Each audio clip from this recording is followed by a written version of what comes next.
ओम शांति। आज की अव्यक्त वाणी का टाइटल है यादगार कायम करने की विधि। यह वाणी 25 जनवरी 1970 की है। इस वाणी में बाबा हमें निरंतर याद में रहने की विधि बता रहे हैं। बाबा कहते हैं व्यक्त में रहते हुए कर्म करते हुए अव्यक्त स्थिति में रहें। अपनी बुद्धि की लाइन को क्लियर रखना है। पुरुषार्थ की लाइन में कोई रुकावट हो तो उसे मिटाकर लाइन क्लियर करना, इस साधन से ही अव्यक्त स्थिति की प्राप्ति होती है। बाबा हमें इस संगम युग का महत्व बता रहे हैं। इस संगम युग का एक सेकंड भी व्यर्थ न जाए, इतना ध्यान रखना है। संगम का एक सेकंड कितना बड़ा है। अपने समय और संकल्प दोनों को सफल करना है। सेकंड में बहुत बातों को परिवर्तन करना है। यह है जंप मारना। जो कुछ सुना है उसको जीवन में लाकर दिखाना है। जिसके साथ स्नेह रखा जाता है उन जैसा बनना होता है। तो जो भी बाप दादा के गुण हैं वे खुद में धारण करना, यही स्नेह का फर्ज है। बाप के गुण सामने रख अपने को चेक करो कि कहाँ तक हैं। कम परसेंटेज तो नहीं, परसेंटेज भी संपूर्ण हो तभी तो संबंध में नज़दीक आ सकेंगे। बाबा हमें कह रहे हैं जिस्म को देखने से क्या मिला, दुखी बने, अब रूह रूह को देखना है। बाबा कहते हैं कैसी भी परिस्थिति हो, क्या भी हो, वायुमंडल भी कैसा हो, लेकिन कमज़ोर ना बने। इसको कहा जाता है शूरवीर। जो कुछ भी आहुति में देना है वह संपूर्ण देना है और फिर संपूर्ण लेना है। जितना देंगे उतना ही लेंगे। सदैव ध्यान रखो कि कहाँ कुछ रहा तो नहीं। मनसा में, वाणी में, कर्म में कहाँ भी कुछ रहना नहीं चाहिए। अभी समाप्ति का समय है। कोई भी बात की कमी फील होती है तो उसे एक सेकंड में परिवर्तन में लाना, इसको कहा जाता है जंप। सिर्फ निश्चय और हिम्मत चाहिए। निश्चय वालों की विजय तो कल पहले भी हुई थी, वह अभी भी हुई पड़ी है।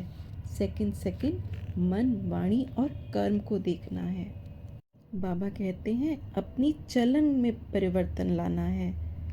कोई बदल कर दिखाता है तो ना चाहते हुए भी उनसे पूछते हैं क्या हुआ, कैसे किया, तो आपकी चलन को देखकर भी खुद ही खिंचेंगे। बाबा कहते हैं कि अगर एक से संबंध रहता है तो अवस्था भी एक रस रहती है। तो एक रस अवस्था बनाने के लिए सिवाय एक के और कुछ भी देखते हुए भी ना देखो। सर्वशक्तिमान के साथ संबंध है तो उनकी शक्ति के आगे माया की क्या शक्ति। सर्वशक्तिमान के बच्चे हैं, यह नशा नहीं भूलना। भूलने से फिर माया वार कर देती है। भल एक मास के आए हैं, ये भी बहुत है। एक सेकंड में भी परिवर्तन आ सकता है। इसलिए बाबा कहते हैं कि हमें ऐसे नहीं समझना कि हम तो अभी आए हैं, नए हैं। ये सौदा तो सेकंड का है। एक सेकंड में जन्म सिद्ध अधिकार ले सकते हैं। अब नहीं तो कब नहीं, यह मंत्र याद रखना है। जो भी पुराने संस्कार, पुरानी नेचर है वह बदल कर ईश्वरीय बन जाए। कोई भी पुराना संस्कार, पुरानी आदतें ना रहें। मेरी चलन, संकल्प, वाणी, हर कर्म सुखदायी हो। बाबा कहते हैं हमेशा न्यारे और प्यारे रहना है, यही पुरुषार्थ है। औरों को भी ऐसा बनाना है, यानी बनना और बनाना है। बाबा कहते हैं एक ही बात सदैव याद रखो कि बाप मेरा सर्वशक्तिमान है। हम सभी सूर्यवंशी हैं। अपना बाप और अपना वंश याद रखेंगे तो माया कुछ भी नहीं कर सकेगी। स्मृति से स्वरूप बनाना है। कभी विस्मृति, कभी स्मृति, तो अंत में भी विस्मृति हो सकती है। जो बहुत समय के संस्कार होते हैं वही अंत की स्थिति होती है। लौकिक रीति से भी जब कोई शरीर छोड़ते हैं, अगर कोई संस्कार दृढ़ होता है खान पान व पहनने आदि का, तो पिछाड़ी के समय वह संस्कार सामने आने लगता है। इसलिए बाबा कहते हैं अभी से लेकर सदैव स्मृति के संस्कार भरो। बहुत समय का अभ्यास चाहिए। व्यर्थ संकल्पों रूपी बिस्तरा और अनेक समस्याओं की पेटी दोनों बंद करनी है। विजयी बनना है। कब कर लेंगे? ये शब्द निकाल दो, अब शब्द को धारण करो।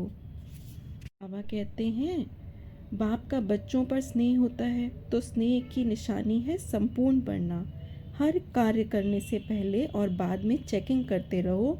जब कार्य शुरू करते हो तो देखो उसी स्थिति में रह कार्य शुरू कर रहा हूँ। फिर बीच में भी चेकिंग करते हो, कितने समय याद रही। कार्य के शुरू में चेकिंग करने से वह कार्य सफल होगा और स्थिति भी एक रस रहेगी। हर कर्म के हर घंटे में चेकिंग करो। अभ्यास पड़ जाता है तो फिर अभ्यास अविनाशी हो जाता है। सारे कल्प की तकदीर इसी घड़ी में बननी है, ऐसा ध्यान देकर चलना है। एक सेकंड भी व्यर्थ नहीं गंवाना। संगम का एक सेकंड भी बहुत बड़ा है। एक सेकंड से ही क्या बन सकते हैं, इतना हिसाब रखना है। अच्छा, ओम शांति।